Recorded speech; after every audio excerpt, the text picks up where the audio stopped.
Happy birthday in heaven po, Tatay Isagani P. Santos.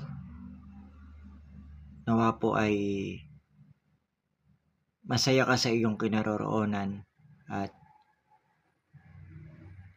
isa lang ang aking dalangin sa inyo na nasa maayos kayong kalagayan at parati nyo kaming bantayan parati sa araw-araw namin ginagawa, sa kung saan man kami magpunta.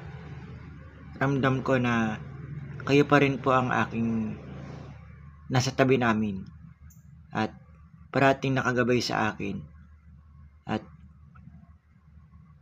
bantayan niyo rin po parati si nanay na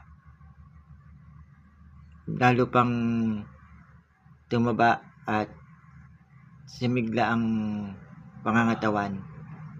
Nawa po ay masaya kayo sa inyong kinaroroonan. Ilang taon na rin naman ang nakalipas nang nawala kayo sa aming piling. Pero wala man kayo rito sa amin, ay ramdam ko po na parati kayong nandito sa aming tabi upang kami ay gabayan, lalo na kung kami ay bumabiyahe ng malayo. Ramdam ko na kayo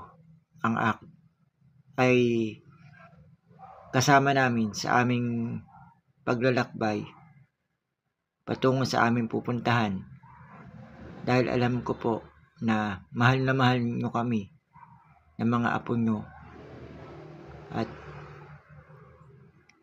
parati nyo kaming binabantayan. Kasama ang ating Panginoong Hesus, ang ating Inang Maria, at ang aming patron na si San Jose, na nagbabantay sa amin sa araw-araw saan man kami dalhin ng aming misyon sa araw na iyon. Happy birthday po ulit, Tatay Isagani P. Santos. Eternal rest grant on the souls of Isagani P. Santos, O Lord, and let perpetual light shine upon him. May he rest in peace. Amen. Our Father, who art in heaven, hallowed be thy name. Thy kingdom come, thy will be done on earth as it is in heaven. Give us this day our daily bread, and forgive us our trespasses, as we forgive those who trespass against us. And lead us not into temptation, but deliver us from evil. Amen. Hail Mary, full of grace, the Lord is with thee. Blessed are you amongst women,